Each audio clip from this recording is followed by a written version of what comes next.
Hai semuanya, selamat datang dan terima kasih sudah menonton di channel ini.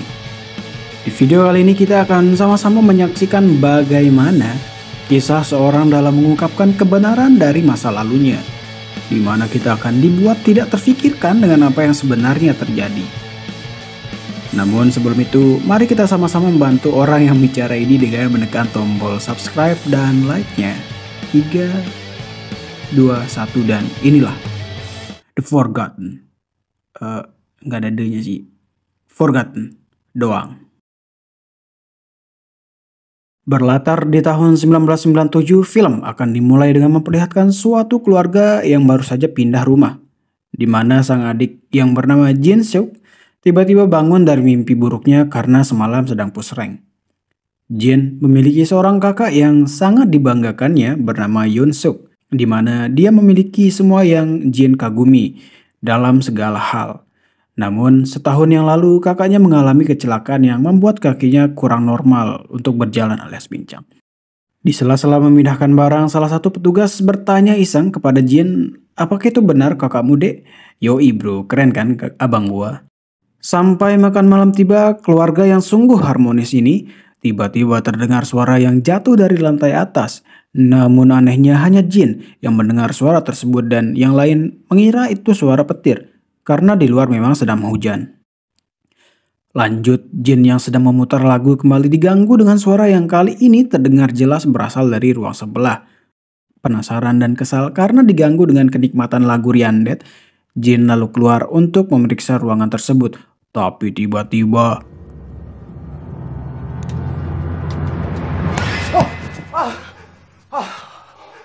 Yoon yang merasa adiknya perlu refreshing, healing, lalu mengajak Jin keluar untuk menghirup udara hujan. Namun tidak lama ayah mereka menelpon untuk meminta bantuan karena genteng rumah yang bocor. Sebagai kakak yang baik, Yoon lalu kembali sendiri dan membiarkan Jin menikmati waktu dulu untuk sebentar. Tapi saat dia kembali, tiba-tiba saja dihadang oleh sekelompok orang dan Jin yang melihat dari atas pun berlari untuk menolong kakaknya. Namun tak cukup waktu, Yoon yang sudah dihajar lalu dimasukkan ke dalam mobil. Lanjut, Jin yang sudah kembali pulang lalu memberitahu orang tuanya bahwa abangnya telah diculik oleh orang tidak dikenal.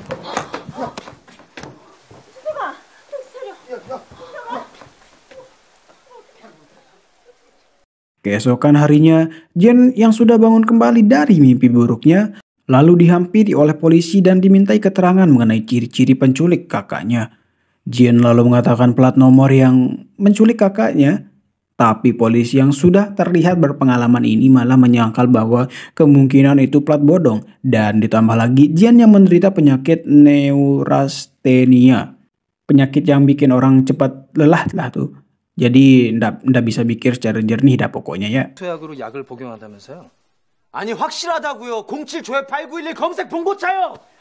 Berhari-hari berminggu-minggu kemudian, Jin dan keluarga yang merasa sudah lelah dan hilang harapan akan sang sulung Yoon, ditambah lagi Jin yang setiap malam memimpikan hal yang sama, sampai suatu malam Jin yang terbangun dari mimpinya kembali mendengar suara dari ruangan sebelah.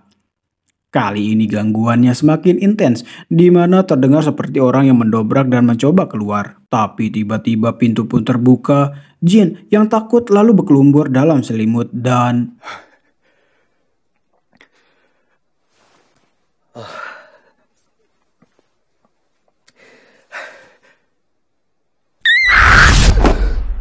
keesokan paginya setelah beberapa lama Yoon yang menghilang kini kembali. Namun Yoon yang ditanyai oleh kepolisian tidak mengingat apa yang pernah terjadi padanya selama ia menghilang. Scene pun kini memperlihatkan di mana suatu malam di mana Jin melihat abangnya yang tiba-tiba keluar ke suatu tempat. Keesokan harinya Jin yang penasaran lalu bertanya, "Bang semalam habis kemana bang?" Namun Yoon yang mengelak dengan mengatakan, "Kau mungkin sedang bermimpi dek, semalam aja kau mimpi jadi Alucard." Yoon yang buru-buru lalu pamit untuk pergi. Tapi kita kembali diperlihatkan keanehan di mana kaki abangnya yang pincang kini berada di sisi yang lain.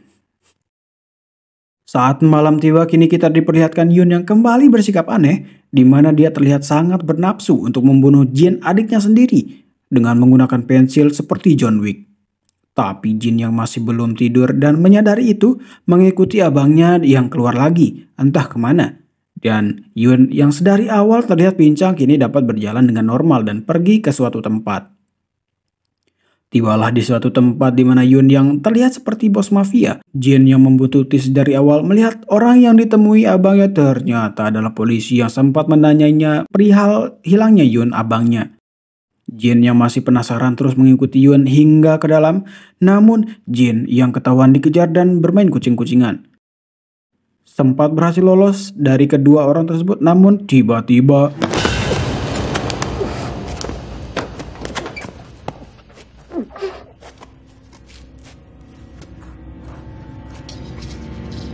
keesokan harinya, Jin yang terbangun dari tidurnya dengan kondisi yang sama persis saat dia memulai terlelap di malam hari. Jin yang melihat abangnya yang baru bangun juga merasa ketakutan dan menghindar. Namun Yun kembali meyakinkan adiknya bahwa dia mungkin sedang berhalusinasi, kelelahan dan bermimpi. Tapi Jin dengan tegasnya mengatakan bahwa itu semua nyata dan jelas-jelas dilihat dengan matanya sendiri tadi malam. Merasa sudah aman, Jin lalu keluar dan sempat terjadi ketegangan, namun Yun kembali meyakinkan Jin bahwa itu semua hanya mimpi karena Jin yang lupa untuk meminum obatnya kemarin. Setelah abangnya pergi, Jin lalu menemukan potongan pensil yang terjatuh tadi malam dan itu membuat Jin merasa bahwa memang ada yang benar-benar aneh dengan abangnya setelah kembali. Tidak lama, ibunya pun pulang dan Jin mengatakan apa yang terjadi. Sampai malam tiba, Jin yang lapar dan ingin membuat Indomie tidak sengaja mendengar ibunya berbicara di telepon, di mana ibunya sedang membicarakan apa yang sedang diceritakan Jin tadi pagi. Tapi Jin yang sempat ketahuan menguping lalu pergi bersembunyi dan kembali ke kamarnya. Namun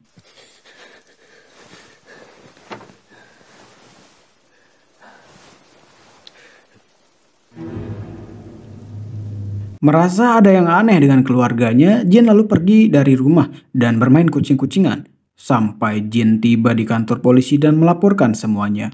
Di kantor polisi, Jin yang mengaku sudah dikurung oleh sekelompok orang yang berpura-pura menjadi keluarganya. Polisi lalu bertanya usia Jin dan Jin pun menjawab dia sekarang berusia 21 tahun. Namun polisi yang melihat KTP Jin di database melihat bahwa Jin sekarang berusia 41 tahun dan mengatakan sekarang merupakan tahun 2017. Jin yang terkejut lalu memandang dirinya sendiri di cermin dan bingung dengan apa yang sedang terjadi.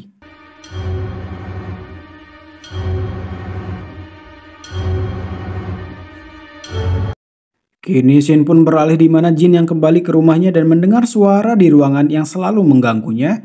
Ketika Jin masuk, ia dikejutkan dengan kondisi ruangan yang seperti TKP sebuah kejadian pembunuhan. Dan tiba-tiba semua anggota keluarganya pun datang dan Yun menjelaskan apa yang sedang terjadi. Di mana tepatnya 20 tahun yang lalu telah terjadi pembunuhan yang membuat polisi dan warga Korea gempar. Namun pada akhirnya polisi gagal menangkap sang pelaku dan kasus ini perlahan dilupakan. Akan tetapi keluarga korban yang tidak terima terus mengusut kasus ini hingga pada suatu hari pelaku yang ternyata adalah Jin sendiri ditemukan. Dan mimpi Jin yang dilihat sedari awal film merupakan adegan ia diinterogasi oleh polisi yang ternyata Yun sendiri. Setelah lama menginterogasi Jin, Yun yang melihat Jin yang mengatakan tidak ingat terus-menerus merasa metode ini tidak efektif lalu menggunakan metode hipnosis. Ini yang nulis siapa anjir? Metode hipnotis untuk mengetahui isi kepala dari Jin, di mana Jin memang sudah tidak ingat dengan apa yang terjadi. Setelah mendengar penjelasan dari sang ahli hipnotis, Yun lalu merancang skenario di mana mereka akan berperan sebagai anggota keluarga Jin dengan setting waktu yang Jin sendiri ingat di masa lalunya. Di mana Jin mengatakan hal yang kita lihat di awal film.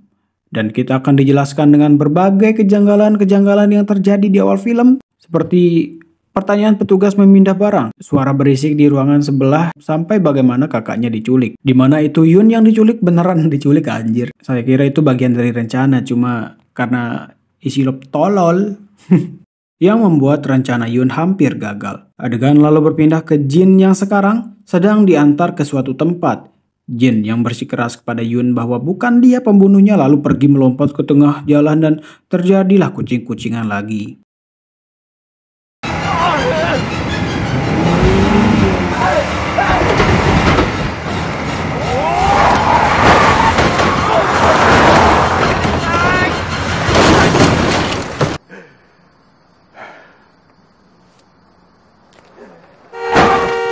Scene lalu berpindah di mana Jin yang diselamatkan oleh sutradara kini berada di rumah sakit dan sedang menghayal.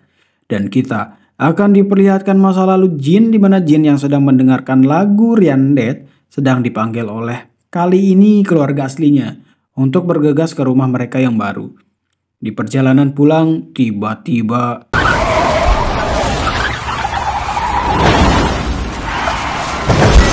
6 bulan kemudian, di mana saat terjadi krisis ekonomi, kita akan diperlihatkan Jin yang sekarang tidak mempunyai ibu dan bapak, hidup sendiri dan sedang pusing mencari pekerjaan seperti saya, di mana abangnya membutuhkan biaya untuk operasi rumah sakit. Sampai suatu ketika dia ditawari pekerjaan oleh seseorang dari internet, di mana seseorang itu tertarik dengan Jin karena akan mau bekerja apapun itu, bahkan sampai merelakan nyawanya sendiri demi mendapatkan pekerjaan. Jin yang penasaran pekerjaan macam apa yang akan ditawari lalu bertanya. Namun betapa terkejutnya Jin mengetahui bahwa ia akan dibayar untuk menjadi pembunuh. Keesokan harinya Jin yang sudah putus asa lalu berniat untuk menerima tawaran semalam.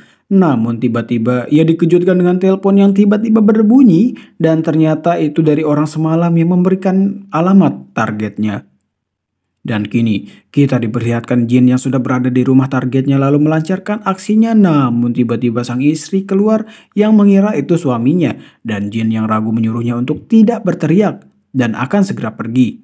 Namun sang anak perempuan keluar dan berteriak sekencang-kencangnya.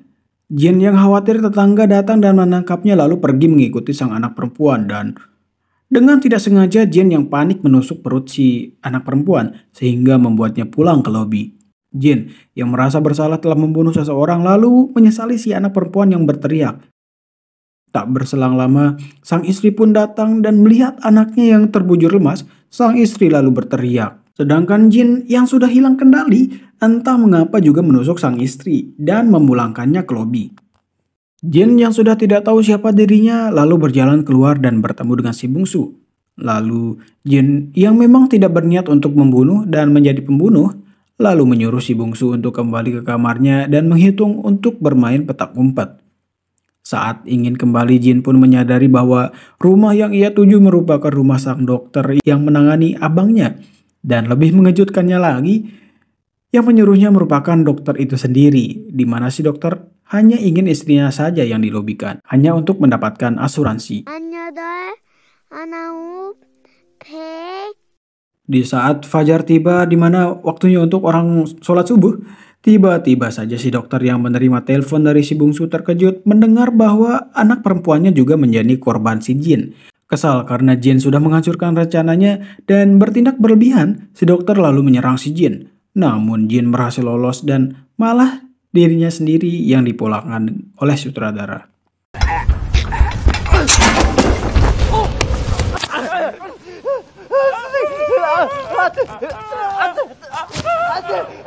Scene pun beralih ke masa sekarang di mana Jin yang masih dirawat di rumah sakit sedang bersama dengan Yun.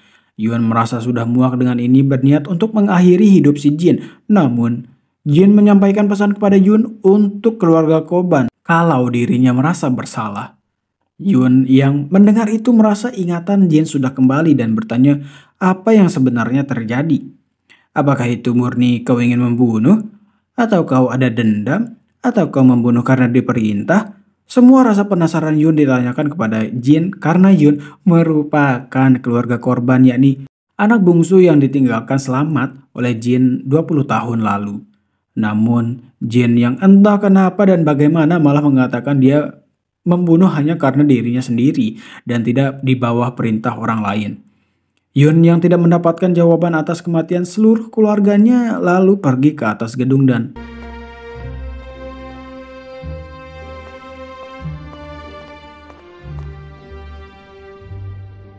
sedangkan Jin yang sudah tidak punya tujuan hidup mengakhiri hidupnya sendiri dengan racun yang dibawa Yun.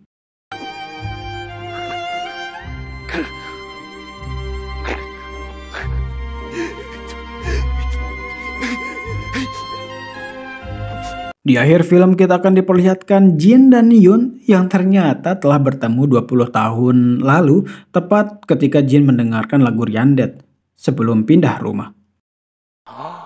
5살이야.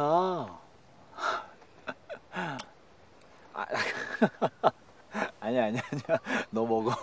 Sebuah film yang saya sendiri tidak tahu ya mana yang benar, apakah Jin membunuh karena dirinya sendiri atau memang diperintahkan oleh si dokter. Tapi kan Jin juga mengidap penyakit apa itu tadi yang membuatnya sering hilang kendali. Pesan yang bisa diambil dari film ini adalah jangan pindah rumah, dan kalau kakakmu tiba-tiba diculik, waspadalah. Jangan-jangan kamu sedang dihipnotis. Itu. Terima kasih untuk kalian semua yang sudah menonton hingga akhir. Sampai jumpa di video selanjutnya dan see ya.